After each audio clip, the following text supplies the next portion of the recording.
All right. Hi, I'm the Urban Deer or Urban, And I'm Cap. and this is our AGDQ 2021 submission video for Pikmin 2 Payoff Debt Race.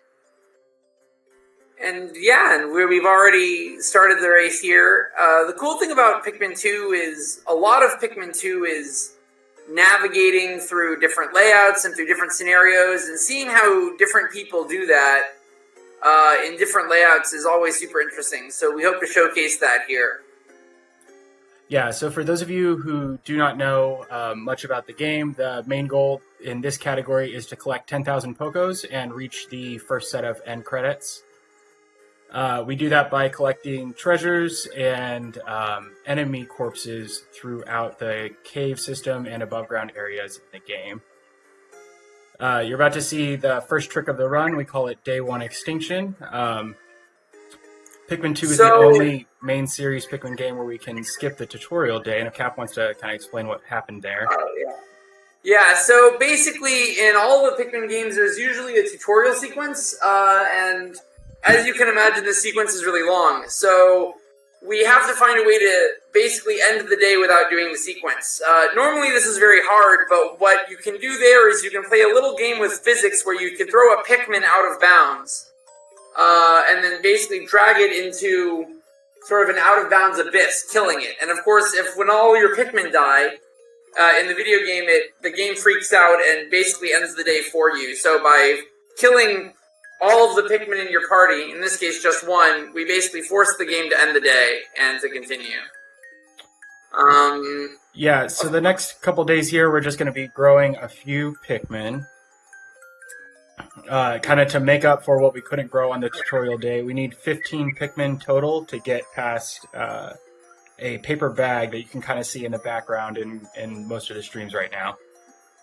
So what happens is, as you progress, we've now skipped the tutorial, so we're seeing a lot of different cutscenes play here at different times, and that's because although we've skipped the tutorial, we haven't skipped all of the cutscene triggers. So you see that there's a lot of, cutscenes that are sort of played out of order and in weird places because, we're sort of from the game's perspective, we're sort of in uncharted territory.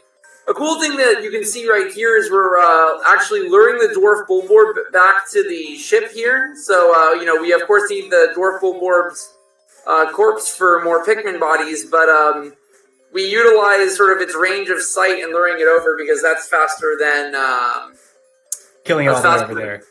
Yeah, and carrying it over. Yeah, exactly. So we should mention that Cap and I are the ones commentating today, but we would also be submitting this race with our fellow Pikmin runner, JackDraz, who you can see his video here as well. I think Cap just got a trick that we call Louis Skip. Basically, when Louis walks under the red onion for the first time, a cutscene activates, and nothing can really happen during that cutscene.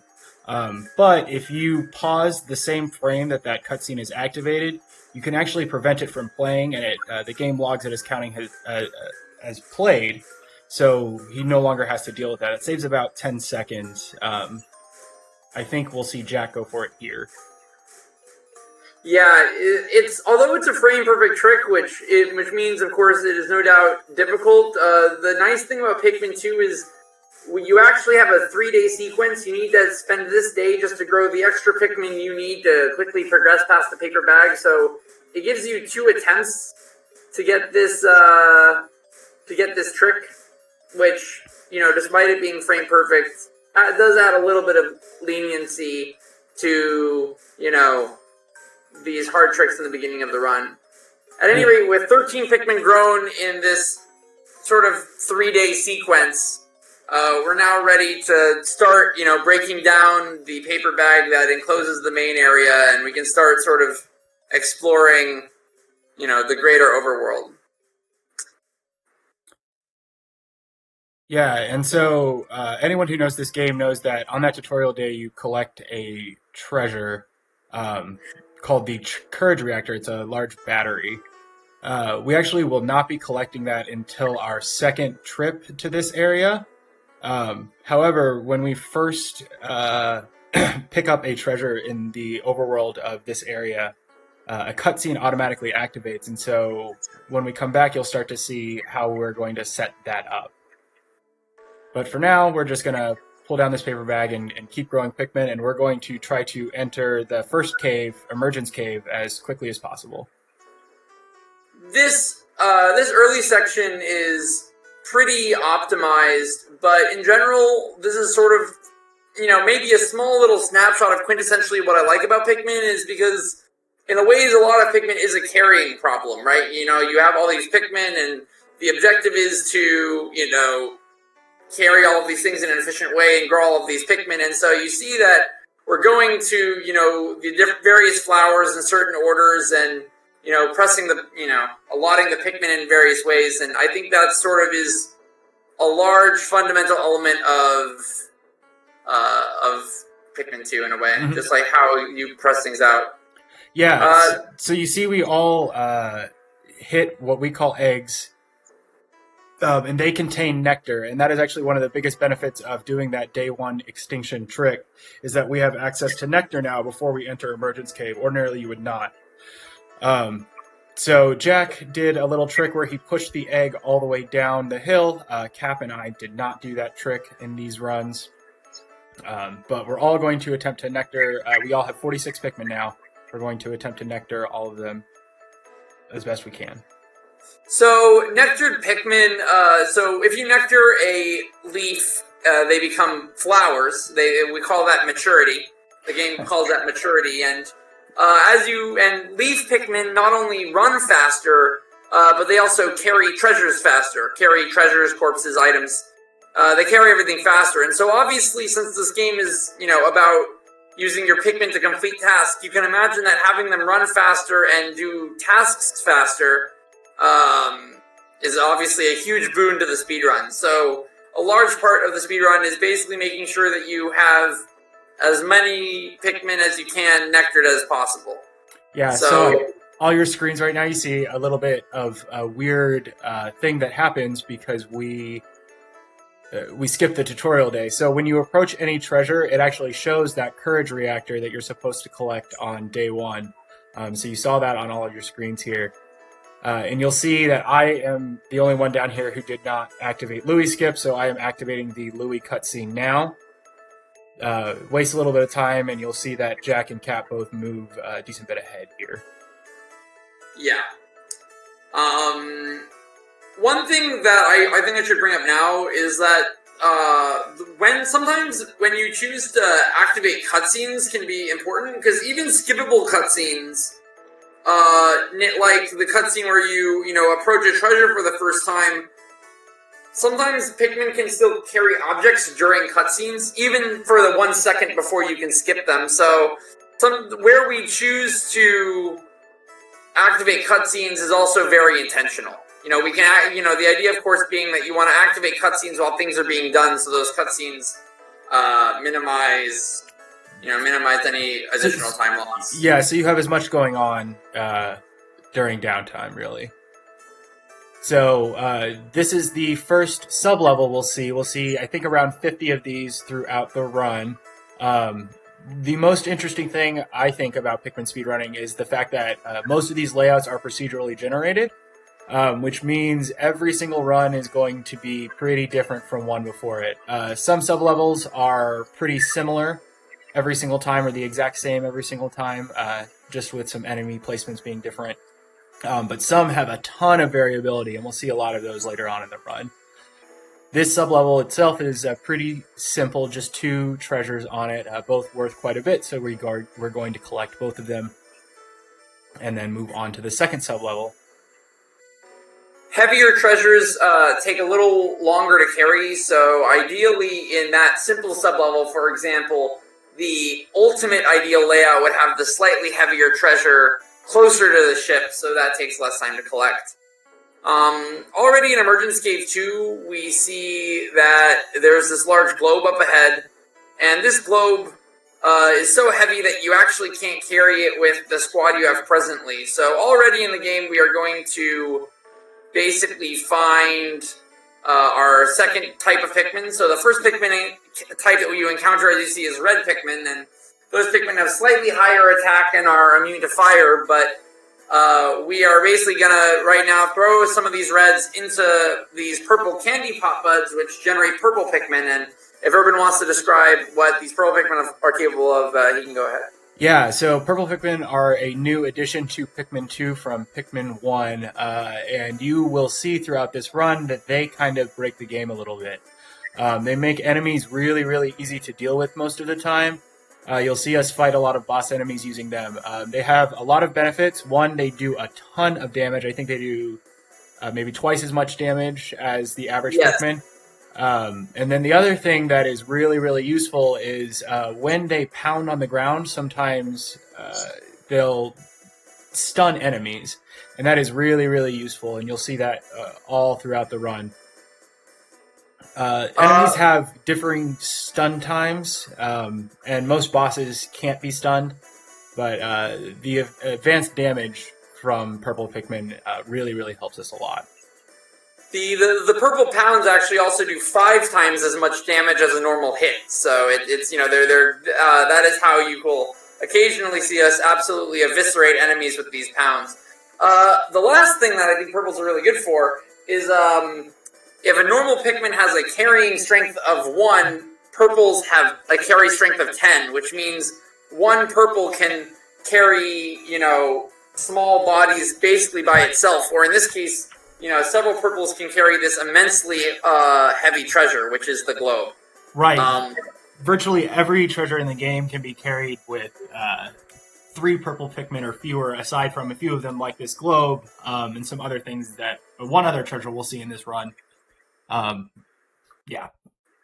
And so this globe, as I guess as the globe would suggest, actually allows the ship that we commandeer to gain more information, and so we can unlock the next area. As is designed, we actually can't do too much more in this area now, except for collecting some overworld treasures that, for routing purposes, we ignore. But we will actually return back here later in the run and do our best to clean up all of the valuable stuff that remains. Definitely. And so you're seeing we're entering this area, this next area on day 5. Ordinarily, you'd enter it on day 3. In most cases, in pretty much every case, you would enter it on day 3. So that is just kind of a symptom of the day 1 extinction that we were talking about earlier. It adds a couple days to the day counter, which isn't a big deal because it's much, much faster to do it this way. Yeah, there's no real penalty, especially if it's just a handful of days. There's no real penalty to having a slightly more days to your day count, but I do think that it is sort of unusual and a bit interesting that here that the minimum day count, like a minimum day count challenge, isn't the same as a speed run, right? That the fastest way to complete the run isn't actually using the lowest number of in-game days. It's sort of an interesting symptom, if nothing else. Right. And so you see all of us here are growing some extra red Pikmin, and then we're going to be knocking down a gate so that we can enter a couple caves that are back behind that gate. This is a very, very, very intense wall. It's usually just referred to as the Awakening Wood Wall because it does take, even throwing, 50 or so Pikmin on it, it still takes around a minute to knock it all the way down. It's a pretty hefty gate, but yeah, I was just going to say, I think it has the highest health out of any of the gates in the game. That's true, yeah. Or maybe equal to some of the others. But that's how, so we've been talking about how Pikmin do a certain amount of damage. That carries over to gates and bridges and stoppers and things as well. So having more purple Pikmin on the gate will obviously make it go down faster, and the amount of damage they do, takes damage off the gate, which has a set amount of HP. The game almost treats it like an enemy. Yeah, exactly. So basically what we do is, to basically speed up the gate being knocked down, there's sort of like usually 2 trips that you take where you just keep growing reds and you keep volleying them over. And of course, as you grow Pikmin, most of the Pikmin you grow start out in leaf form, as you can expect. So we actually take advantage of a honey wisp that's right there. knock it down for some nectar, and then once that is down, then we can, basically continue the trend of making sure that most of the Pikmin in our squad is nectared, and then we can continue. One thing that I did, interestingly, is I threw some Pikmin over the gate, which actually killed one of the enemies, while the gate was being knocked down, and that was a little bit of nice multitasking. Urban and I both did that there. It saves about 2 or 3 seconds. Yeah. Which is pretty nice. So all of us are now entering or already in the second cave of the run. This is actually the only other cave aside from that first cave, Emergence Cave, where we will collect every treasure. They are all just very much worth it. So that is why we collect all of them. Yeah. It is something, we obviously will touch on this more maybe in 10-15 minutes when it becomes more relevant, but that is something that is sort of interesting about this run compared to, say, an All Treasures run, which is sort of the closer to the 100% analog, is that, the goal of this run is simply to pay off the debt. So if there are treasures or items that aren't worth a lot of money, and there's certainly plenty of those, we actually will just outright skip them. We will forego getting those treasures and sort of route out those treasures and route in more expensive treasures to basically make sure that we are in the most efficient route for getting 10,000 Pokos as quick as possible. The second floor actually is a rest floor, despite the first floor being slightly underwhelming with one treasure, but it does give us 10 more purples, which brings our total purple count up to 20. Purples are an essential resource, but thankfully, because of their strength, 20 of them is going to hold us over for a good while. We won't need much more than that. Yeah, we'll grow another 5 a little later on. But those 20 are going to suffice us for a while, like Cap said. The next floor here that you see all of us on just has a couple treasures. There's lots of fire, so we're just going to use our reds. Convenient because they're the fastest Pikmin anyway. Oh, yes, we should. This is a good time to talk about.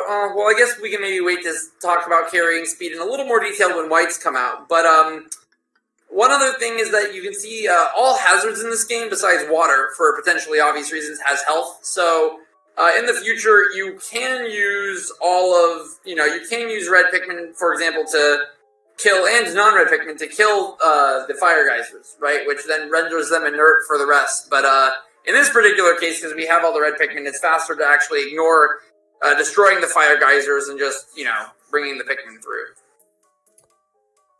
Yeah. Excuse me. The next sublevel actually, so this is sublevel 3. The sublevel after 3 actually is sort of the first sublevel where there's sort of a slightly more complicated routing structure. So in one of the alcoves, usually a long alcove, there's going to be a card that someone wants to get, but also we have to find the bulborb that's sort of randomly placed in this layout. And so we basically have to go and figure out a way to sort of just kill the bulborb, grab the card, and then actually we want to find sort of an intentional deposit of what are called matites, which are tiny enemies that deposit nectar. And we use how the game spawns layouts to determine where these matites are, and we throw a purple at them, and the shockwave from the pound kills all the matites and allows us to not only collect the money from the matite corpses, but also to nectar the remaining 10 purples that we generated on sublevel 2. Right, and this sublevel is also kind of the second instance where we start to see a good bit of variability. So all 3 of us had quite different layouts, and that's going to kind of be the case for most of the sublevels we're going to see throughout the rest of this. So the speedrun involves a lot of thinking on your feet and kind of routing on the fly because you don't know what's going to come up. Exactly. Yeah, and nectaring, I want to say another thing about purples is purple Pikmin. The only downside to purple Pikmin is despite their power and their carrying, they are very slow. So getting those nectared guys on that floor was really huge. Right. Coming up is level 5. Yeah, you're gonna see some really cool tricks. If you watch my screen right now down in blue, we can get what's called a we call it a zero cycle on this boss, but basically she doesn't roll at all, and when that happens, it's really really fast. The way we do this floor is pretty much what the task does as well, which is kind of crazy. So yeah, it's up on my screen now as well. So basically what happens there, well, we used to call it, the reason why I call it zero cycle is we used to call the, having Empress roll side to side once one cycle. But what is happening there is we're basically loading Pikmin onto the Empress Bullblacks in a certain frame window where the AI gets confused because basically the AI, when it's getting attacked, makes two decisions. It either wiggles around a little bit or it shakes all the Pikmin off. And we basically have to pass a certain damage threshold that acts as sort of like a Goldilocks, right? Where we do just enough damage that it wiggles and basically dies, but not too much so that it shakes off. And so we basically are loading up the Pikmin in this certain frame window to quickly kill the boss. The boss drops the treasure gauge, which is huge, because what that does is it basically gives us a gauge so that we can sort of further determine where treasures are in a layout, which is super invaluable. And then, we're already off to the next cave. Right. And we also, you saw, we've talked a little bit about the corpses that we collect throughout the run. So the enemy corpses are worth a decent bit of money. We try to collect about 250 Pokos out of our 10,000 Poko total in enemy corpses, and so we try to pepper those in throughout the run. Some of them we try to collect every time, most of the boss enemies just because they're worth a lot. But the rest of it, again, is just kind of goes back to that routing on the fly, trying to figure out which ones are useful. Yeah, we see Cap making a little bit of a mistake here. Yeah, I flubbed here, which is super unfortunate. What actually happened there, so that bag requires a lot of purples, and what happened is one of the purples accidentally lagged behind, and so I thought I threw him, but I did not, and so my muscle memory betrayed me there, which is super unfortunate. But right. There are many different ways to come back in Pikmin 2. There's a lot of hustle. So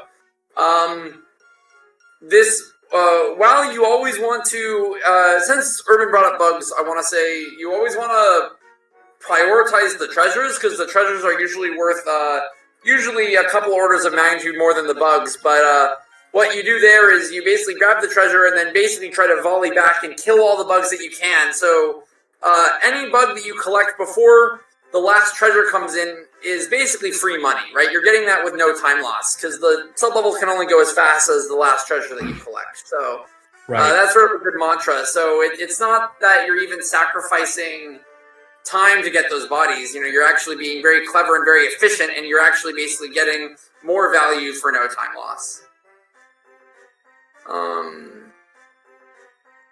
This next sub-level, as usual, we want to try to make sure we're getting reds on these guys, just because the fiery blowhogs are these guys that will shoot fire out, and it's really important to get rid of those, or to make sure that those don't interfere with your plans. Right, and kind of an interesting bit of how much the RNG that we experience in runs can affect things. So despite the fact that I was about 10 seconds behind just from the very first couple of splits because of not doing one trick, I somehow have pulled ahead here, despite all three of us being very, very equal in skill level, especially with this early game stuff. So it just kind of goes to show how much RNG really does play into these speed runs. Yeah, I think one thing that I think is really interesting is about RNG in this game is sort of the level of reaction there is to it. It's not as simple as like, sometimes in the beginning it can feel like that, but overall I think the game is less of like, you got a bad dice roll, you're losing X amount of time, but more of like, how do you react to different situations, and how you react also can determine your time to a great degree. Right, so something necessary in being a good speedrunner of this game is figuring out how, when a layout looks pretty bad or isn't so clear, like how you can do it quickly. So you see, all of us, or most of us, are grabbing white Pikmin now. We've been talking about carrying speed before. These are the fastest carriers. They are also immune to poison. They have the ability to dig up treasures as well that are hidden underground, like this one here. Yeah. White Pikmin, I mean, slightly controversial take, but I usually consider white Pikmin to be probably the most important Pikmin in the run because, in a game where white flowers carry twice as fast as normal, red, blue, and yellow. Three times as fast. It's leaves carry 3 times as fast as leaves because it's 1 and 3, but then flowers it becomes 2 and 4. So they carry 2 and 6. It's 3. Well, at any rate, my main point being is that because they carry treasures so much faster, although purple Pikmin are of course very valuable as well, for a speedrunning perspective, the carrying speed of whites makes them pretty much one of the most important Pikmin types in the run. And so we get all 15 here, and what we do is we actually whistle off some non-whites and replace them with the white flowers as a way of actually speeding up the overall carry. Right, especially when treasures are moving a really long distance, like in this sub-level. It can be pretty worth it to replace slower moving Pikmin with those white Pikmin. Sub-level 4, which you see here, is, not only a slightly frustrating floor for several reasons, but actually one of the first floors so far that we actually intentionally do not get a treasure. So there's the chapstick, which you can see on the screen is being collected now, but there is also a mushroom that is only worth 30 Pokos, Pokos being the unit of currency in this game, and we've done the math, and that treasure is actually not efficient enough to collect, so we actually avoid collecting it, and so therefore we don't actually collect all the treasures in this cave for the first time. Right. This that floor as well, White Flower Garden 4 is the name of that floor, and it also constitutes one of the biggest differences between the American and Japanese versions of the game. It's part of the reason why we run it on the American version of the game. The treasure is worth a lot more Pokos on this version, so it's generally better to use this version for this category. Yeah, I actually think I actually think there's also something that's unique about, not entirely unique, but something that is on the generally more unique side of speedrunning that I want to highlight about Pikmin 2 is that because there's differences sort of in treasures, where US treasures are generally heavier but more expensive, and at least in the Japanese version, the treasures are usually cheaper and lighter. Normally in certain speed games where one version is faster across the board, it's sort of interesting in Pikmin 2 where in Payoff Debt, which is, I suppose, the any percent analog, the US version is faster, but in All Treasures, which is the 100% analog, the Japanese version is faster. So there's actually different treasure differences. There's version differences of which version is faster depending on what category you run. So, how you interact with this game is very unique. Right. And all three of our runners are about to do what is probably the biggest sequence break in the run, and trick that we call early blues. I'm going to go ahead and let Cap try to explain this, because it is a pretty lengthy trick, and we're going to do a lot of stuff pretty quickly. Okay, so the first thing that I want to quickly talk about is that we got, at the end of White Flower Garden 4, we got the knapsack. Now, the knapsack basically allows us to fall asleep, which doesn't sound interesting, but it basically allows our behavior to sort of change. And because of that behavioral change, it allows us to act differently when we go out of bounds. I can also talk about some other differences in a moment, but basically what we first do is we activate a cutscene and use that cutscene to clip out of bounds. And then what we do while we're sort of, in this out of bounds area is we run off further out of bounds into an out of bounds abyss, and we use the weird game behavior to, instead of warping us back at the ship, to actually warp us to the nearest waypoint, which happens to be, in this case, near the Blue Onion in what would be otherwise an unobtainable area. And thus we have gotten blue Pikmin far ahead of where we should be able to. So that is why we call it early blues. Right after this is another property that I just want to also talk about. So what we did one thing that we did to use early blues is we also used the knapsack to have a Pikmin carry us. Now, normally when you nap, the Pikmin carries you back to the onions, but here we abuse a waypoint system to have the Pikmin actually carry the captain to an area that the captain wouldn't be able to access otherwise. And so that is not only how we get to the scales where we perform early blues, but also how we get to the snaggered hole area early, which is what you do right after performing early blues. Right, so we generally use the knapsack a lot to get up ledges that we normally couldn't get up otherwise, and it saves a lot of time and involves, again, lots of sequence breaking that you're going to see throughout the run. And part of the reason that we call this early blues, ordinarily you would have to visit the next area of the game and get yellow Pikmin to get into this area. In Cap's stream right now, you can kind of see an electric gate in the background, and to get around that, traditionally you would need those yellow Pikmin. But luckily, because we can access this area early, we do not have to get yellow Pikmin at all. So we do not actually see them in this category. It is funny to say, but yeah, yellow Pikmin actually are not used in the payoff that speedrun at all. Early blues as a sequence break has obsoleted them. Right. So next up is Snagger Hole. One thing that was popularized by my good colleague Urban here is actually we once again, like sort of in early game, we take advantage of the luring system here, where we lure the large bulborb sort of closer to the ship before we kill it and take its treasure, just because it actually walks far faster than the average carry speed of that treasure. So it's just another little small optimization of in this area, because this area is sort of a set layout.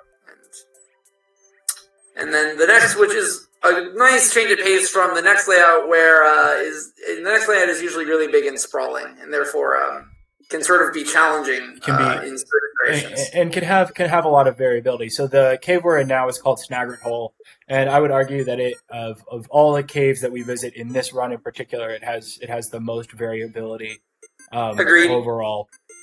So the treasure we're collecting on this floor is a strawberry that is actually worth 190 Pokos, which is a lot for a treasure. I'd say the average of our treasures is probably somewhere around 100. So something that's worth 190 is really, really not skippable, which is pretty unfortunate because sometimes this can be really far away. Kind of, I think, as you see in Cap's stream here, this strawberry is way, way back here, but it's really close in my stream, for instance. The other thing we do on this floor, because the strawberry is normally so far away, is that we grow some more white Pikmin. We've talked about how useful they are, especially in carrying speed. So in order to increase our carrying capacity, we're going to grow some more here as well. So that brings our total up to 20 whites and 20 purples, in addition to a handful of reds. The thing is, we don't really care about our red count too much, as long as, it stays, you don't have more than 5 or 6 deaths, really. One thing to talk about, which is interesting, even though we get early blues in the previous sequence, we actually don't bring them into the cave with us, because you can only bring Pikmin with your active captain into the cave. So this cave actually is not designed to be played without blues. Which will be a problem later, but it's we get lucky here where the lake that sometimes exists in these layouts, we can swim. We can ferry our Pikmin across. Yeah, which is super fortunate because we actually don't have. If we couldn't swim across, then we would be in trouble for other reasons, because we actually don't have blue Pikmin, and that actually will make a treasure on a future floor potentially unobtainable, which is sort of an interesting dynamic in the payoff debt runs. Right. So you see, just mainly because of that, the RNG on Snaggered Hole 2, that layout we saw with the strawberry, I've pulled about 1 full sub-level ahead. That is pretty typical of Pikmin speedruns, where they can be pretty variable, and so you can lose 20 or 30 seconds on a single sub-level and then save that 20 or 30 seconds back on 2 sub-levels later. Yeah, I mean, there is a lot of push-pull. In that floor, there's 2 Snagrets, and we use the aforementioned treasure gauge to sort of suss out which Snagret is the right one, and then we get the little sausage, which the game calls meat satchel, and we get that, and we then continue. In the next floor, there is a beetle that falls from the sky. And so that is a good example of what I sometimes call invisible treasures, where you actually can't see the treasure before it appears. So buried treasures, enemies that fall from the sky, etc. And so this really highlights an importance to gauge reading. You know, by seeing exactly where the needle is on the treasure gauge, you basically gain a good sense of where these treasures are, and from that you sort of have to develop a good routing based on, you know, how you're reading the gauge and how you're seeing these things. And you know, I think that is sort of a skill that becomes needed more and more as you get more of these treasures that are sort of hard to see. Right, you have to. So the beetle that has the treasure, you have to walk under his spawn point in order to get him to spawn. So that's why we kind of have to use the treasure gauge to go up to him. The next couple floors, we will see a similar thing: enemies that contain treasures that are not really visible. So we have to kind of guess and hope that we can find them pretty quickly. One thing I want to throw out, just because I just collected it, is there are also very rarely some optional treasures that you can sometimes get. That is, you know, obviously gives you a little bit of a time penalty, but gives you a money boost. So there, for example, I got what is known as the cherry, which is worth 20, which is not very expensive, but I was able to get it for no time loss. And so that puts me behind on time, but potentially a little bit ahead on money, which will change how routing will work later. So in Pikmin 2, you do have sort of this time and money sort of variable. So, you know, it can make sort of the concept of ahead and behind kind of tricky. In any case, if you talk about how sub-level 5 works, Urban, you're welcome to go ahead. Yeah, so on this sub-level, there is one enemy that we can see. It is an antenna beetle. It kind of, so you can see it from a distance. It kind of puts out a little signal that can make your Pikmin follow it.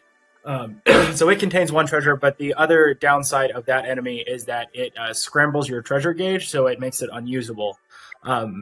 So we have to kill that beetle first, and once we kill that beetle, then we can find the other treasure that or the other enemy that contains a treasure. That can be a little bit of tricky sometimes. And just to kind of point out how different runs can be, so despite me being one whole sub-level ahead, 2 sub-levels ago, I am now in last place. Yeah. So, I mean, it's going to happen a little bit quickly, but just to talk about 6 a little bit. So 6 is coming down here, and 6 is really crazy because there is a chance that a bulborb falls from the sky, which has a very expensive treasure. However, this floor also has a lot of water, and so it's possible that this treasure is unobtainable. So one large sort of swing in this run is whether or not you get the treasure or not. So Jack, who is currently first, didn't get the treasure, but I did. And so this, again, is very interesting because I also got the optional treasure, the cherry, earlier. So although I'm behind him now, I also am much richer than him. Yeah, which means my routing in the future can change from his. So it does add a little bit of a different dimension of like what ahead really means. Right. Since we're going for the sum total of 10,000 Pokos, we have a general route of treasures that we get every time. But depending on really that Snaggered Hole 6 layout, that can change quite a bit. And so Cap and I both got the treasure worth 120 Pokos on that floor. So we're able to skip some treasures that we would ordinarily get later that you're going to have to see Jack get. Again, can make for some really interesting runs. Yeah. So and that's the thing is with sort of like speed runs, that sort of central run money collection, right? Is that you do have, it's like there are truly 2 variables, right? There's time and money, and of course you want to get the fastest time, but being fast means nothing if you can't actually hit the goal you need to get. Right. So you see, Jack has started what is maybe the most, I'd say, the most complex above ground split that we have. We do a lot at once. We're trying to category for sure. Yeah, for sure. We're trying to grow some extra blues. We're trying to bring in a bunch of treasures, as well as prepare ourselves to enter the next cave, which is Bulblax's Kingdom, you'll see a pair of knapsack exploits to get up to that cave early. But first, we're going to collect all of the treasures and, again, grow some blue Pikmin. So it should be noted that because we grew blues in the previous section, and we shouldn't have gotten blues in the first place. But since we did, the blue onion has now returned to base as it is coded. So we actually had access to blues at spawn, and we were able to use those blues to build a bridge, basically without breaking down a wall that we needed to break down. So there is a globe that we can now get that would take a lot longer to acquire normally, but we basically, by unlocking the blues, we basically have gained a shortcut to that. And, we can start making our way to, so then we can basically get the globe earlier, and we also have the blues with us. Right. That globe is the other treasure in this run that weighs more than 100, which means we have to use purples to collect it. It also grants us access to the next area, although we will not be visiting that area until the very end of the run. We're going to go back to that first area that we were in when we're done in this area. That's completely correct. The main reason for that, by the way, is based on white routing. So in the next area, you get more white Pikmin. And as we talked about, white Pikmin are, of course, very important. So that actually is also a very huge determining factor in our route. Right. So you'll see Cap get to this pair of knapsacks first. So we do one knapsack to get up onto this ledge, and then again, just knapsack up onto this ledge. We conveniently use those Pikmin to also carry in a treasure at the same time. And just like that, we have early access to Bulblax's Kingdom, another cave where you would normally need yellows to access first. Right. As well as blues or whites, I guess. You could also use whites. You don't have to have blues. That's what I'm saying. No, but one more thing that we take advantage of is, of course, in this game, especially in early game, you saw a lot of plucking. Something that is super nice is we have now hit 100 Pikmin, and there's only 100 Pikmin that's allowed in the field at a time. So while there is a couple of blues that we need to pluck, what happens is we can continue growing blues when you have 100 in the field, but then basically those blues are automatically created inside the onion, which is great because, all of the blues that are created inside the onion are blues that you don't have to get. Right, we don't have to waste time plucking them, which is very convenient. So that's also what Jack did there is, he basically was able to take all of those Pikmin out of the onion, and conveniently during this multitasking section, we also have generated a lot of nectar. So we continue the paradigm of basically immediately nectaring all of our newfound blues, and that's how he's able to progress. Mm-hmm. So, all right. So we see Jack enter Bulblax's Kingdom first. Yeah, this is, it's just, I know Urban mentioned it earlier, but it's just a good reminder to the viewers that it is normal for Jack actually to be a minute ahead because Urban and I have a money advantage that Jack does not. Correct. But we might as well focus on Bulblax's Kingdom now that it's there. Bulblax's Kingdom is actually very similar to Sniper Hole 1. So we once again can abuse the luring strategy to help speed up these floors. And actually, it helped because then it allowed Jack to basically be able to ignore those dwarf bulborbs. And just sort of lure the big guy closer to the ship. Right, and you actually see a little bit of interesting mechanics as each of us enters this cave. So your Pikmin have a pretty large range, so your captain can move pretty darn far away from them before they will become inactive. And once they become inactive, obviously they're not in your party anymore. But as long as they're in your party, as long as they still show up on your counter, they will enter the cave with you, which is all we need for these caves. Yes, that's exactly right. Yeah, so in a way that also is sort of right, where the definition of Pikmin being with you is a little more liquid than the idea that the Pikmin have to be physically right next to you when you enter the cave. Like, the game is thankfully a little bit more lenient in that respect. Right, kind of an interesting thing in the sublevels themselves as well. So Pikmin are automatically go with you to the next floor as long as your counter still shows them. So sometimes you'll see us exiting floors really quickly in sticky situations to avoid our counter updating as Pikmin die. And if that happens, the Pikmin still stay with you. The deaths show up in your counter at the end of the cave, but the Pikmin still stay with you, which is again all we really care about in the speedrun. Yeah, exactly. Yeah, and you will often see us try to actually menu in caves. We try to menu with as little Pikmin with us as possible because that prevents us from accidentally throwing Pikmin instead of entering. Because the same button that you use to menu is the same button you use to throw Pikmin. Looking at Jack's screen again. He basically is, again, using this gauge read because there's basically two treasures that fall from, well, one falls from the ceiling and one comes up from the floor. But he's basically using the gauge here to find both of them. We see that there was some difficult combat with what's called a Wollywog, which tries to crush the Pikmin. The Wollywog's hitbox is huge, so it's really easy if you don't get a stun on the Wollywog for it to, accidentally crush a handful of Pikmin. Right. Because of the giant hitbox. Yeah, the floor Jack is on, we also grow an extra 5 purples, bringing our total to 25 purples. That'll be all the purples we all grow in the run. Just because I also saw that both Jack and I did this, I also want to bring up, I think it's time to sort of talk about deloading a little bit, just because I think deloading is sort of a pretty important mechanic in Pikmin 2 speed.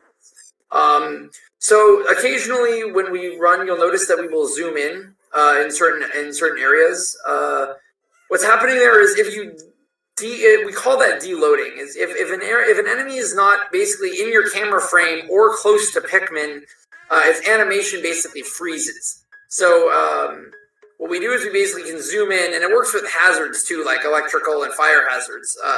With some caveats, but basically we can use that to control the environment that we are working in, right? So if an area seems really crowded, you'll often see us do these quick camera manipulations, and that allows us to actually handle enemies and handle hazards better than maybe someone who wasn't, moving their camera as masterfully. So, that's something that you'll often see. That is a property that carries over from Pikmin 1. When enemies aren't on screen, generally they're not moving, they're not loaded.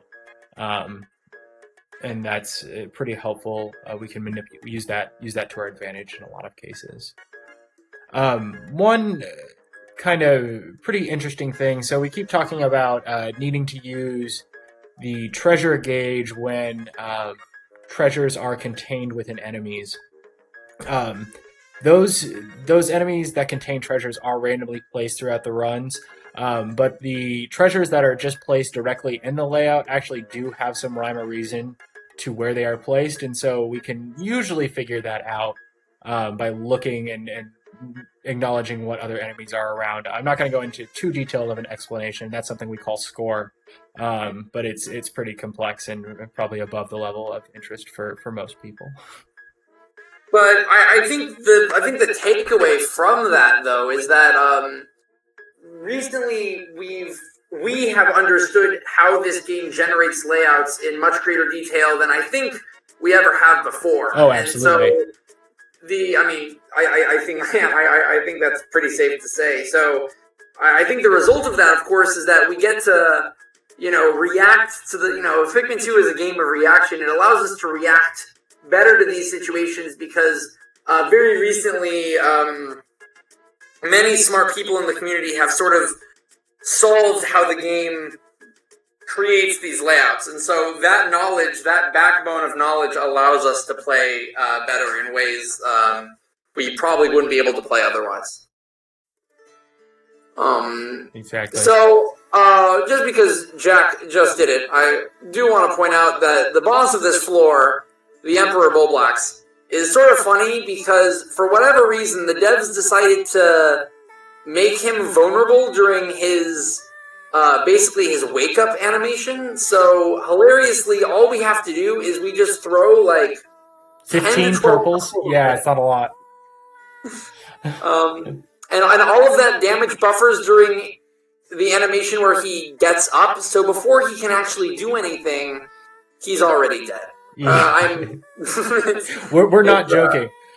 So that enemy is very difficult in Pikmin 1. Purples kind of make it a joke in this game. Just kind of like most enemies are. Oh my gosh, it's very funny. Even it's definitely, I feel like almost considered to be a dev oversight, because even a casual person can just throw a volley of purples up there and to the bull blacks and watch them work. But it definitely makes the floor easier for the speed run, and we actually use a little quick knapsack exploit to speed up getting to the very expensive treasure known as the gyroid bust, and we then hopefully sort of multitask getting both the bust and the treasure in. This is also the first final floor that has 2 treasures in the final floor, which is just sort of a little fun. Right. Something else we haven't really commented on much. We've talked about how Cap and I, relative to Jack, have some extra Pokos. And Bulblack's Kingdom, there isn't really a whole lot of variability in the treasures that we get, but the next cave that we're going to enter, Subterranean Complex, that's when we can really start to see what we call skips, that Cap and I will have the option to use when treasures are pretty far out of the way and we don't think they're worth going for. We'll sometimes be able to skip them. So again, definitely be very interesting to see how things converge and diverge, and at the very end of the run, sort of converge again as people move forward. Right. So you see, Cap had 5,078 Pokos. I had about 5,000. I have 5,056. Jack has 4,930. So that's quite a big difference overall in Pokos. So it will contribute to some differences in our runs as they move on. Yeah, it's definitely less inflexible. So although we unlocked the third area called Perplexing Pool, because we were able to get blues in Awakening Wood, and just as a reminder, we weren't supposed to be able to do that this early. We basically, Valley of Repose, most of what we could do in Valley of Repose was sort of sectioned off by this gate underwater, which you can't kill without blue Pikmin. And so basically what we do is, now that we have blues, we can basically start working on that bridge, and we can actually basically clean out every expensive treasure in Valley of Repose. In the above ground area. And so that we use that then to our benefit, because we can then do Perplexing Pool last. Right. And we will maybe explain in the middle of Subterranean Complex why that's better for... Right, so you kind of see how much of a limiting factor this wall in the water is, because it's the very first thing we do when we get into this sub-level, or into this above-ground area for the second time. We take out blue Pikmin and start working on this wall. We really can't get, like Cap said earlier, we really can't get to much without that wall being down, so it's our biggest concern right now. Yeah. We see right now that Jack just did another knapsack exploit. It's nice and quick and easy, but actually it's pretty important, because doing so removes the need to knock down another wall. Right. And so then walls that we knock down in this game is greatly minimized by the existence of the knapsack. Right, and it's a wall that has poison geysers in it, so white Pikmin have to knock it down. I don't know if we mentioned it, but white Pikmin do less damage, the least amount of damage out of all Pikmin. So it takes a really long time for that wall to go down. The other thing I mentioned earlier, we haven't collected a treasure in this above ground area yet. So you've seen all of us start moving a treasure toward the ship, because the first treasure we collect in this above ground area is going to force a cutscene that will end the day. And so we want to selectively be able to choose and have a treasure that is really close to the ship in order to do that. So yeah, exactly. Urban's exactly right. And one thing that we also do here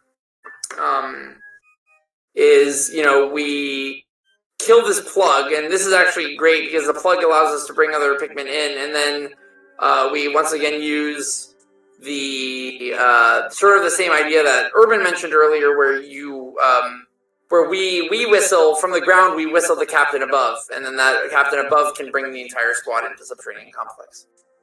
Yes. So this first floor of SCX has of Subterranean Complex has a treasure that is buried underground, so it can't be seen. So we have to use the treasure gauge.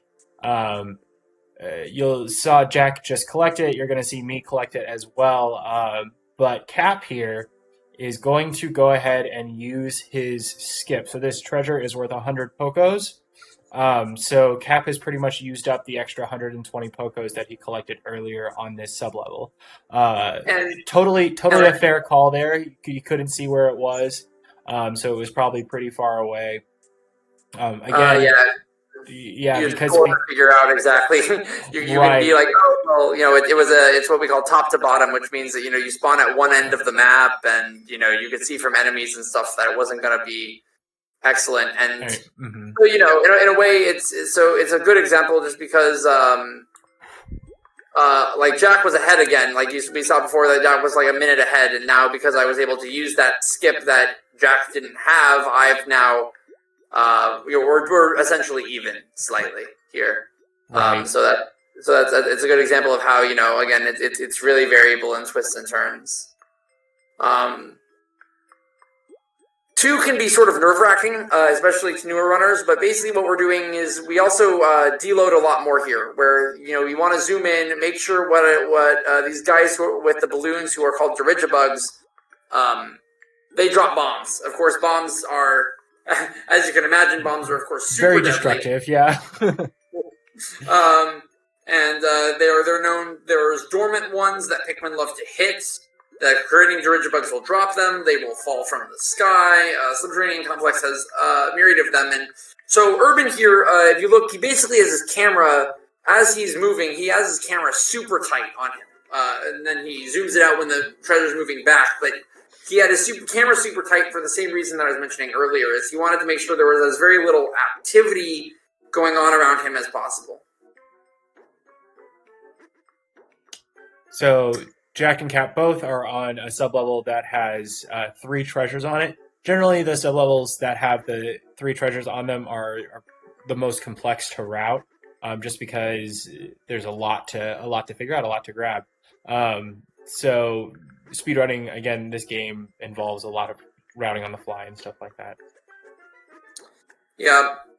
It's the main thing that Jack and I both sort of got is what you do here is sort of it goes back to sort of what you can think of as like sort of a basic Pikmin tenet. So in Pikmin, if there's a task that takes a long time, you usually want to do that task while other treasures are being carried, right? And the name of the game is multitasking. So what Jack and I both do in this level to what I perceive to be good effect is we started some of the stationary treasures moving in this level faster, and then we attacked the cannon beetle while some of these treasures were moving. And basically that allows us to do combat while other things are getting done. So it sort of mitigates the time loss, or how long combat takes. But of course the enemy and these treasures are sort of dispersed randomly throughout the level, or pseudo-randomly throughout the level, and so figuring out in what order you should do everything takes a good load of practice and intuition and critical thought. Jack is now on Subterranean Complex 4. It's the last time we'll grow Pikmin for the most part, unless some disaster happens. Yeah. And so here we grow either 10 or 15 whites, bringing our total to 30 or 35. Once you get really more than 35 whites, you kind of hit a critical mass, and they don't really add that much to your carrying capacity, so they don't really speed anything up that much. So we won't be going for any more white Pikmin once we hit this number. Jack is also the next floor. There are 2 treasures on it, but they're just not worth it. So we try to skip the floor as quickly as possible. But a neat little exploit that we can use sometimes, there are exits off to your left here sometimes, and if you can manage the knapsack, you can walk on the rim, and kind of leap over the gap instead of walking all the way around. Yeah, nailed it. Jack and Cap both missed it. I think I do it. I don't remember. We'll find out for sure. But it's a pretty cool trick. Saves about 10 or 15 seconds, and stops you from having to walk all the way around. We call it rim walk, and you kind of just knapsack right up onto the rim there and take a leap of faith. Yeah, I think that's it's definitely a very snazzy trick when done properly. If anyone has ever played this game casually, they will know Subterranean Complex 5 is sort of horrible. There's just a lot of bugs and a lot of bombs, and so that it makes it, even though there are treasures on it, it takes a long time to navigate through it all, and it makes it a prime candidate for skipping. All right, you did just see me successfully pull it off, so that's how it's done. Cap and Jack are both on Subterranean Complex 6. It's a pretty complex level, another one that has 3 treasures on it. It also has some enemies that are pretty difficult to deal with sometimes. So it has some of those Dirigibugs that drop bombs. It also has anode beetles, which have electricity, which is the only hazard that kills your Pikmin. Other hazards just kind of stun them or make them run around. They will kill them eventually, but if you whistle them, they'll be fine. But electricity kills them instantly. Yeah. In a way, it might not be considered the first time, but Subterranean Complex 6 is a good example of a floor where the game does sort of give you an interesting combination. You can sort of consider that you have almost, 3 to 4 hazards. You have bombs, you have poison, you have anodes, you have dweevils. Some of them on, fire and whatnot. And it also features really close quarters. So Urban did, on his screen, did what I call a smash and grab, where you basically throw the purples and the purple pounds basically flip the beetles and stun the dweevils. And if you can position your Pikmin correctly, you can sort of get the Pikmin out of these really high concentrated danger zones without too much problem. For anyone who doesn't know, the Dweevils are the spider-like enemies that can pick up treasures and other objects as they're being carried. And obviously, if they pick them up, they will prevent them from being carried into the ship, which makes them pretty worthless. So we have to, again, stun them with purples or kill them outright in order to get our treasures moving. It is pretty, especially because getting the treasures in is, our main and I guess arguably only priority. It is sort of interesting that Dweevils, while casually maybe an annoyance for a speedrunner, they're, almost deadly. So, or basically just a huge source of time loss. So, it's interesting from a speedrunner what enemies really dampen your run and change your priorities.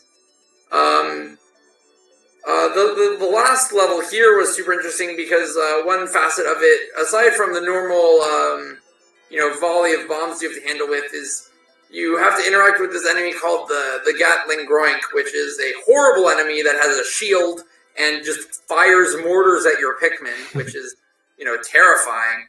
But there's 2 of them, and one is stationary and has what you want, and the other one roams around and just tries to ruin your day. Oh my goodness! Urban and I have too many horror stories, but absolutely. That makes a huge priority, of course, sort of corralling that. Urban sort of did something that was sort of cool, and I think one of the mortar shots killed the Groink or something like that. But so you can kind of. One of the cool things about Gatling Groins, you can make your captain knapsack under them, and if you do that, then they won't attack. They'll kind of just spin around on top of your captain, which is really convenient. They also won't move and start to be attracted toward your Pikmin or kill your Pikmin that are carrying things elsewhere. I just want to point out again how cool this run is while we are all on good pace, we're all sort of in slightly different stages of the game right now, which I think is and we're also, and that's mainly because we're all in such different Poco spots. So Jack didn't have any skips to use to begin with. Cap had a skip, has used some of it, but has not used quite all of it. I also Yeah. had a skip of roughly equal magnitude, but haven't used any of it yet. So I am the furthest behind, but as you'll see, the runs end up being really close in the end anyway. Yeah. So one thing that, of course, we do in the front is, so this is sort of actually a pretty nerve-wracking split for, especially to maybe some of the less experienced runners. So what we do here is we basically continue moving the treasure that we started moving in some training complex. Now, if that treasure gets collected before we enter the next cave, Frontier Cavern, then the day ends. And actually causes a myriad of problems. Basically a myriad of problems for us, and at the top level, of course, that's usually a reset. Right. So basically, of course we want to go fast, but now the pressure is on because if we don't complete this in a certain time frame, we basically get what could be considered like the ultimate penalty. And so, we're really sort of hustling on this split. We get one treasure moving from a really awkward spot. It's called the Ursidae. We get that treasure moving as quick as possible, and then while that treasure moves, we make our way building the bridge to Frontier Cavern. And if we plan things out perfectly, which at the top level we do, that treasure will then be in an area that we can access it after we're done with the cave. Right. So we're with this stuff, we're kind of just setting up our final foray into the above ground section of this area, where we're going to collect the rest of the treasures. But first, we're going to see Frontier Cavern. Cap and Jack are both on Frontier Cavern 1, which is actually a really interesting sublevel. It has 2 treasures, both of which are completely buried, so you can't see them, so you have to use the treasure gauge / our knowledge of how the procedural layouts are generated in order to figure out where they are. But it can still be pretty difficult. It's further complicated by these little bugs that you see running around, the little green bugs. They are called doodle bugs, and they fart poison clouds. And those poison clouds, except for white Pikmin, they poison your Pikmin and make them run around and not do what you want them to do. So we have to either ignore or very carefully deal with those doodle bugs sometimes. The only thing I want to add to that really is that doodle bugs are sort of notorious in the speed game for being exactly where you don't want them to be. Always. And torturing exactly the Pikmin that you don't want them to torture. So they are considered a very frustrating element. The other terrible thing about them. So most enemies, when they encounter sleeping enemies, so you see the big Bulborbs here are sleeping. So most enemies, when they touch them, encounter other enemies, they don't wake up. But doodle bugs will actually wake up enemies when they run into them, which is pretty darn frustrating sometimes. Something I guess maybe a case in point is on the next floor on sublevel 2 there are cannon beetles and Bulborbs in the same sublevel. If a boulder hits a Bulborb and damages it, it will stay asleep. But heaven forbid a doodle bug touches it, then it will wake up and it will start terrorizing it. It is sort of hilarious. It is. But yes. The first floor is really interesting because you basically have to sort of properly ascertain the where the buried treasures are, and then in the next floor, there's 2 visible treasures, and the main thing there is you sort of need to duck and weave between the cannon beetles and the small Bulborbs, and maybe collect them if you can. Frontier Cavern is a really good spot for collecting bugs because we do have sort of a amount that we generally want to aim for. Otherwise, we run into problems, and so it's a good spot for that as well. Urban actually, while collecting these treasures, actually is loading some dwarfs as well, and so he's getting some of that bug money, and that definitely is a boon to him. Right, and here you actually see me use my first skip. So there are 2 treasures on this floor. But this is actually one of the worst layouts possible of this floor. Both treasures are high up, which makes them difficult to get. So you see me use kind of some weird, wonky purple throws. When purples encounter a ledge or an edge, they will kind of skew in a weird direction. And we can use that to our advantage to get purple Pikmin up to higher levels, to areas that Pikmin can't get to normally. Yeah, it's because of the purples, because of their weight. If we want to call it their weight, they're given more momentum, and that allows them to sort of slide up, sort of slippery areas a little bit if you throw them in the right way. Right. In this next floor, it's again a 3 treasure floor, so sort of chaos. One of them is in the bull bear, which will roam around and is generally good to deal with, expeditiously if you don't want to lose track of them. Then one is sort of buried, and then the other one is a candle, which is sort of light. So one good method here that people like to do is they usually like to, not always in the same order, but usually kill the bull bear, find the ring, and then quickly load up the candle. And, if done correctly, they all sort of get in at around the same time. Right. I don't know if we've explicitly stated this so far, but lighter treasures, I think Cap did, but lighter treasures move more quickly. So a treasure that has a maximum number of 4 carriers will be carried much more quickly than a treasure that has a maximum of 10 or 20 carriers, which are what the other 2 maxes are in this floor. So that's why, again, we kind of go for that. We want the farthest away thing to be the last thing in. We want everything else to go in while it's going in. So yeah, I think Urban said it beautifully. One thing that Urban did that was very skillful is there are bullmen in this level, and while you are which are sort of magical Pikmin that you can only get underground, which are immune to everything.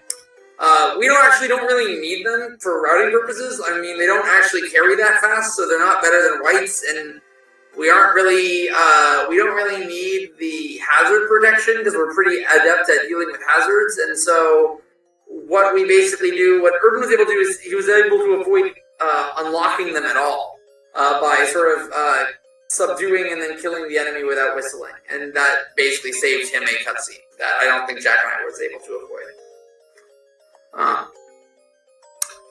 Sub-level 4s also can be notoriously frustrating just because you sort of have like this sort of abduction nightmare where the bumbling snitch bugs and swooping snitch bugs can sort of steal captains and Pikmin over this sort of sea of anode beetles and lightning. And so it's everyone has a story of losing all of their Pikmin. Right, again, going back to how electricity is the only hazard that just outright kills Pikmin.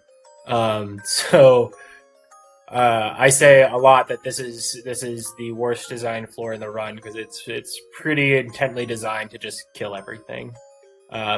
With the electricity,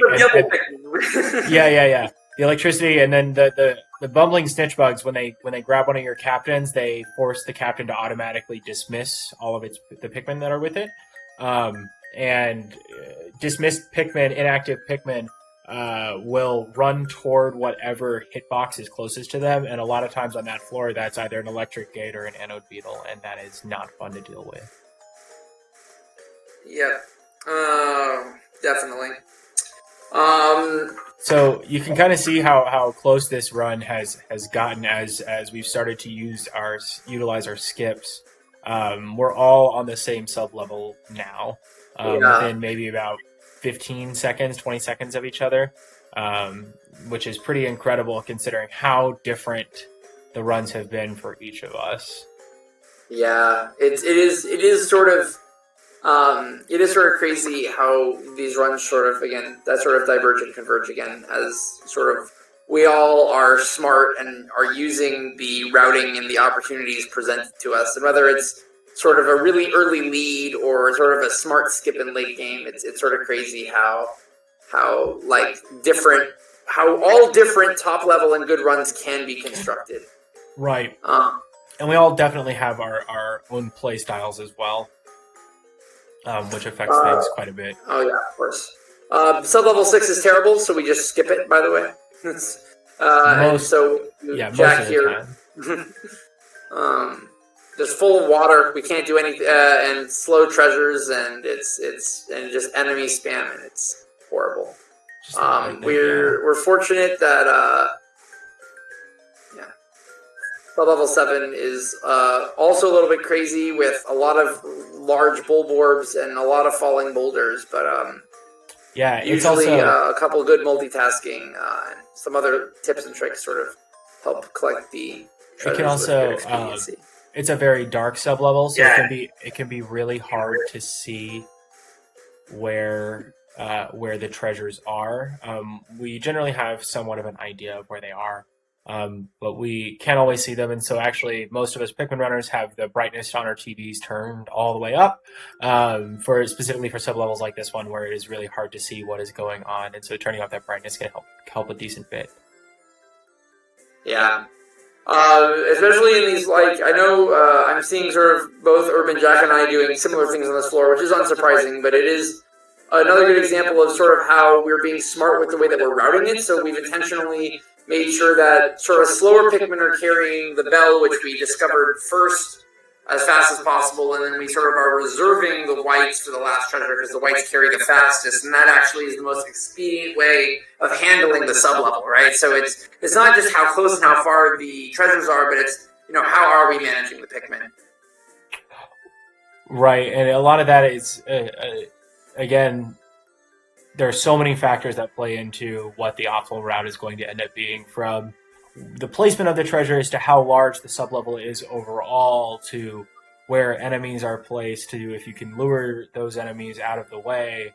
There's just, again, a lot of play, a lot of thought that goes into every single sub-level you see, especially because they're different almost every run. So there's something like 2 billion different layouts, different seeds. For every floor, yeah. For every single floor. So it is absolutely impossible that any two runs would be the exact same ever, unless we manipulate the game to do that, which we can do. For race purposes, for sure.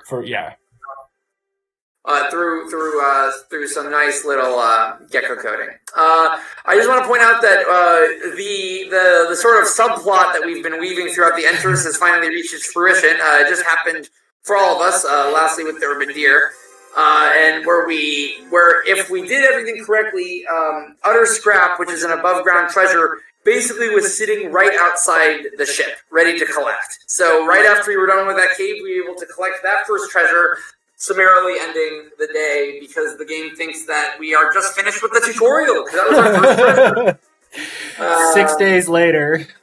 Yeah, of course. 7 days later. But but that ends the day. But of course, even though it ends the day, we actually have to basically immediately re-enter the area and actually take care of the rest of the treasures, including the other one that we set up during entering Frontier Cavern. Right. So one convenient thing about above ground treasures, you saw that as long as they are not buried, if we move them or start moving them, they will be in those same positions on later days, or if we enter a cave or something.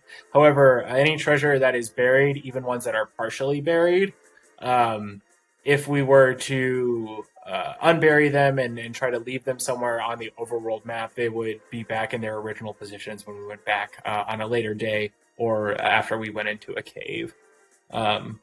So the end of this day, that is what our limiting factor is, are the treasures that are buried here, is what we're trying to route around. Yeah, and luckily, of course, we've now grown enough whites that we're able to sort of multitask on that really well. It also should be noted, sort of hilariously, that in this route, the treasure that is designated to be first isn't actually the first one we get. We get a completely separate treasure as the first one. So, part of this route is, we finally collect what should be the first treasure. Again, sort of in this weird sort of late game-ish section. One interesting thing about that first treasure cutscene.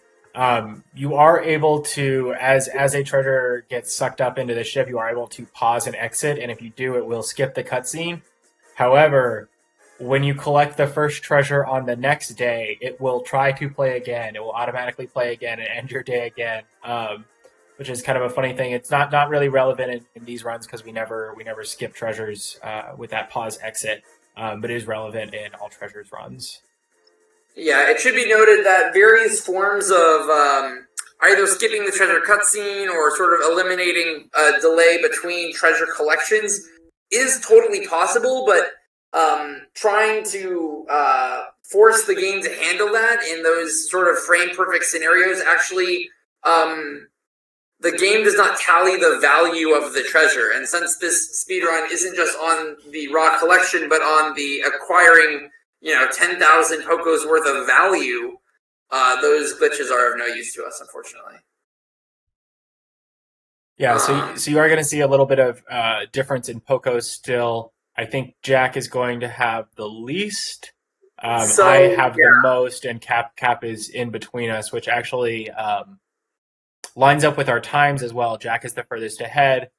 Cap is in second, and I am in third, but we're all pretty much even right now based on our Poco counts. Yeah, it should be mentioned that Jack is unfortunately, he did not collect as much bugs as we did, and he didn't get any optional treasures, and so he is sort of put in the unenviable situation of needing to collect what's called Love Nugget, which is sort of an optional. At this stage, we sort of call it a backup treasure. So he has to collect this sort of backup treasure in Citadel Spiders. So normally we skip one because Love Nugget is sort of it's 40, which isn't terrible, but it frankly is a little bit inexpensive, and so we would like to skip it. But Jack was sort of forced because he didn't have that flexibility into a scenario where he had to collect it. So because I don't. Basically, I pull ahead of Jack here. Right. Basically, we talked about how the number of bug bodies or enemy corpses you collect is around 250. And so we do have a few small treasures here in the last couple of caves that we can use to adjust for that when we can't collect them.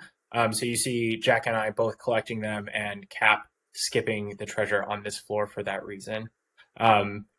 You will see me skip a treasure later on that they're both going to grab as well.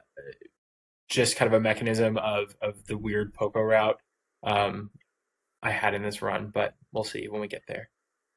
Yeah, but it is in a way I do consider it a positive, right? It is showcasing, that things can get sort of weird, but it's all about how you sort of make use of the run that you have and sort of like the weird money route that you have available to you. Yeah, so you see the sub-level Jack and Cap are working on now is another one with 3 treasures. Got some fire geysers, a couple bulb orbs, and then lots of those dweevils, those spiders that grab treasures. It's pretty easy to handle. These last 2 caves here are tend to be on the easier side because they are in a traditional sequence of the game. They are earlier caves. But again, because we've done so many sequence breaks, we are visiting them last in this run. One thing that I think is super interesting, though, that from a speedrunning perspective can sometimes be challenging, is one thing that Citadel of Spiders has that actually not really many other caves in Pikmin 2 have is Citadel of Spiders has a lot of underground gates. And aside from a couple levels in Snaggerhole, there actually aren't that many gates in the other sub-levels that we've been running. And of course, that also sort of adds an extra thing because, if some treasures or holes are buried behind gates, the gates add another element of multitasking that you have to sort of be really efficient with. So, despite sort of being logistically trivial, there is sort of an element of, or I guess it's the reverse, where it's like, despite being sort of simple in terms of enemy composition and hazards and treasures, it is sometimes logistically a little bit challenging to sort of navigate, all of the gates and among other things.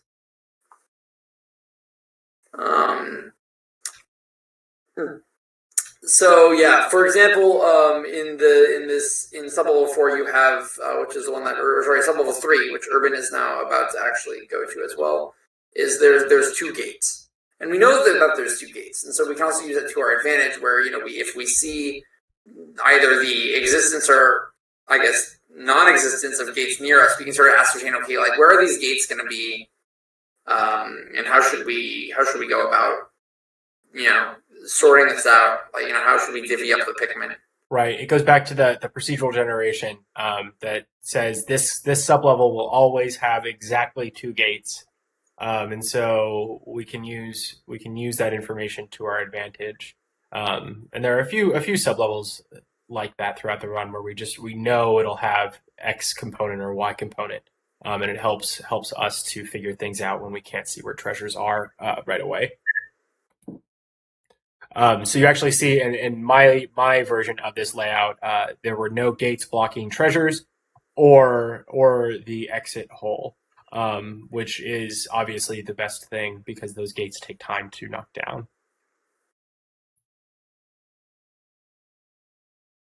Yes. We see both Jack and myself sort of struggling to get to the exit on sublevel 4. Sublevel 4 is does not have a lot of really good treasures in it, unfortunately, and is a little bit messy and sort of complicated with gates and weird enemies, and so we sort of have to suffer through getting those treasures. The next boss fight, BLL, is sort of cool. It turns out that, among other things, BLL has hitboxes on its feet if you have purples, and so I think Jack and I are both going to sort of take advantage of this to kill him in good fashion. There is sort of a quick kill, but it is really inconsistent. It's very I didn't get it in neither Jack or I got it, and it definitely is pretty hard to understand because the AI is less predictable to work with than for example Empress, which feels like forever ago now. But right. You see me struggling a little bit on COS4, the one that we skip. There's a gate really far away, and you want as many Pikmin as you can with you, but there are also fire geysers to deal with, and so to get your Pikmin there, you kind of have to weave them around those fire geysers, which can be pretty difficult. Of course, beating Longlegs nets you the key, which is used to unlock challenge mode, which not only has a couple interesting speedruns attached to it, but of course an entire community based on getting really good challenge mode times. And so, obviously there's a lot more to this game than story mode, but for speedrunning purposes, that's of course what we focus on. But doing BLL is again, now it's sort of more of a staple, but as we've sort of improved the boss fights of this game, it's improved routing a lot because fights that used to be considered a little bit too slow have now been sped up greatly and are now sort of like a staple in our route. Yeah, so you'll see Cap and Jack both going for a treasure in another boss enemy over here. This treasure is called the Aquatic Mine. It is worth 80 Pokos. It is really our last kind of major skip opportunity. If you were able to get a treasure on Staggered Hole 6 way back when, and you haven't needed to use a skip until now, then a lot of times you'll see runners skip it. It takes about 35 to 40 seconds. So it's kind of really on the borderline of whether or not it's worth it. So it is generally a good skip option. Yeah. We both did a good job here. One thing so we're going to come up to a couple of scales, and it's actually really crazy how even it is nuts actually right now. But we're both basically going to quickly try to climb up these scales and do this knapsack. And then because I got Aquatic Mine, I actually did this particularly quickly. I actually have to wait for the cutscene to play before I enter. So I activate the cutscene. I could enter, but I have to wait for the treasure to come in, which I do, which is nice. Right, and you see me down in the bottom, skipping that Aquatic Mine treasure entirely because of where my Poco count was at. Again, just kind of talk about the variability of runs. The rest of the split ends up being the exact same, where you just knapsack up to Glutton's Kitchen. But this is the final cave of the run. We are all just about at 9,000 Pokos. So this will be the last cave that we need to visit. Yes. You see, Jack and Cap are, I mean, right on top of one another. Yeah, Jack had a slightly faster load there. I'm not salty. I get. I mean, it's hard to say exactly who's luckier than who, but I think I'm a little bit luckier where Jack had to get a treasure that's up high, so he had to do those kind of glitched purple throws we were talking about before, where if you throw a purple at a corner or an edge or something, it will use that momentum, and the momentum will be converted to upward momentum, and it can get purple Pikmin up onto ledges that they normally couldn't reach. Jack, of course, is very skilled, and he was so good at that trick throw that even though it was sort of in a higher, even though it was in sort of a higher position, which is generally considered unfortunate, he actually was able to be faster than me quickly getting it in sort of a lower position, because the lower position sort of it took longer for it to go around, which is pretty wild. Yeah, goes to show that high up spot is third best. Tied for third best. Well, I mean, it's more interesting because there is that added level of execution to it. Oh, so something really unfortunate just happened to Jack. So these bread bugs that you see that he's attacking now, again, a carryover enemy from Pikmin 1, but they can pull treasures into their little hidey holes, and that prevents you from carrying them in. And unfortunately, all the treasures in this cave, for the most part, are necessary. So Jack has to kill that bread bug so that treasure will respawn, which is pretty unfortunate. It is a pretty significant time loss. Sometimes it is just unavoidable. The bread bug will spawn. The bread bug's hole will spawn right next to a treasure, and it just automatically grabs it, and there's nothing you can really do about it. You just got to kill the bread bug as quickly as you can.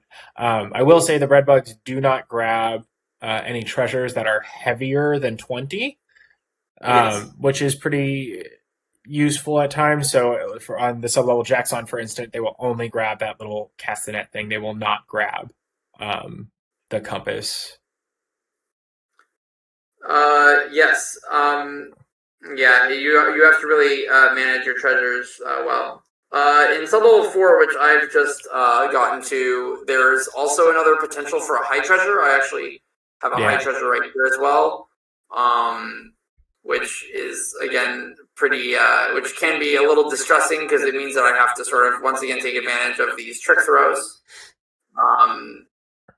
And I think, and so depending on how my execution is, it takes me, a couple tries here and there, and so it's always sort of unfortunate. It's hard to remember exactly how many tries it took you, huh? But you see, Jack and I are pretty much at the exact same point in our runs. That's kind of due to the bread bug on GK3 that grabbed that treasure from him. So even though he entered this cave maybe 20-30 seconds ahead of me, it kind of evened out. Luckily, Cap got a bit of a better layout on 3, so he has pulled into a pretty substantial lead here. We'll see if it holds up, though. Because it took me 5 tries to get the purple Pikmin up there, again, in part because these throws, depending on your execution, can be a little finicky. Yeah, no, they're very finicky.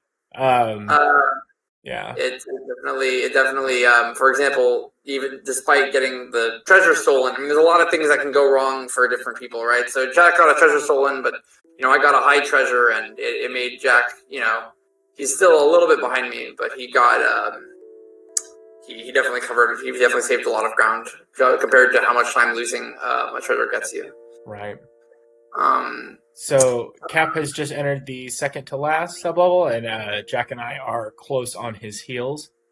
This sublevel has 2 treasures, both of which are visible, and you'll see, for the most part, we're going to kind of just ignore enemies on this floor. We're at the very end of the run. We really don't need too many Pikmin anymore. So if these little Bulborbs, eat 5 or 6 Pikmin, it's not really a huge deal. So we kind of just leave them be for the most part. Yeah, it's sort of a nice little benefit for sort of a nice little benefit of of this is that we don't have to there are many other treasures and many other caves in this game, but we definitely have sort of the benefit of we are almost done paying off the debt, and so all we have to do is sort of minimize losses, but anything that isn't moving the treasure towards the ship with expediency is sort of not, it's not really important. So Jack got a really good layout on 5, and I got a slightly questionable layout on 5, and because of that, we're once again sort of within 2 or 3 seconds of each other, which is sort of crazy. And Urban actually is also on the same sub level, so he's right. basically. So remember, we went into this sub level. Cap was in first place, and now it's pretty much a dead heat all the way across the board. Maybe 10 seconds separating Jack, who's in first now, and me, who's in third. Jack is literally ahead of me right now. This last sub level, GK6 actually has 4 treasures. I think it might be the only sub level we enter in this run that has 4 treasures on it. And it has lots of bread bugs, and those bread bugs have some pretty wonky AI sometimes.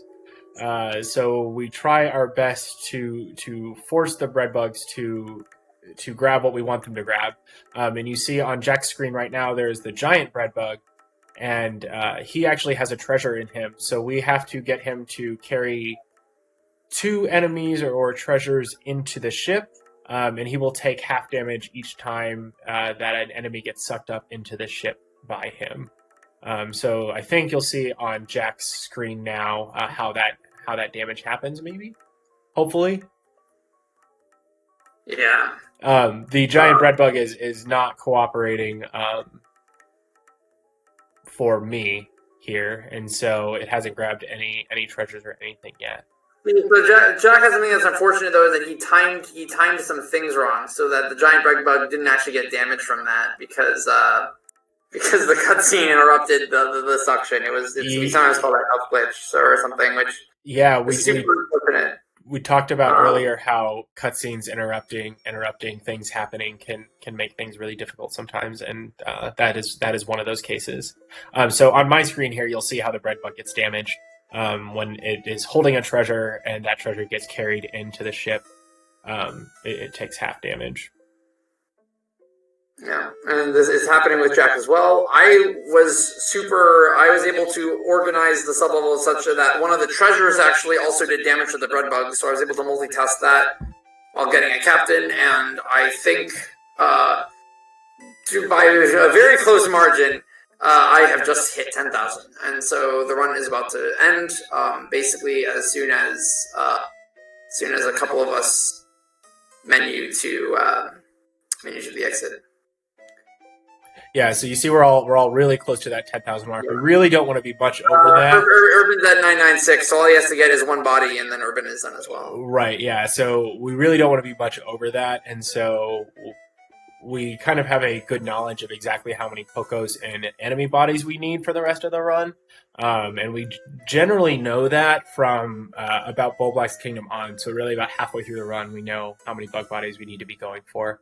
We see Cap actually won here about a second ahead of Jack. And I am not too far behind, about 10 seconds to 15 seconds behind there. So yeah, I mean, I think the important element of this is that despite of course very different runs, we're all of course very close and very good skill, and I think it showcases sort of all of the different ways to play this game. Right, and just to clarify a little bit on our submission, so we're submitting this as a possible race, the actual just full run of the game. The other option that we have is something called Set Seed. We've been talking about how the layouts are procedurally generated. We can actually force all of us to have the exact same layouts throughout a run, which could also be a pretty interesting speed run to watch to see how each of us deals with the same layouts throughout a run. So with that, once again, I am the Urban Deer. I'm Cap. And thank you so much, and we hope that you'll consider us for AGDQ 2021. Thank you. Thanks.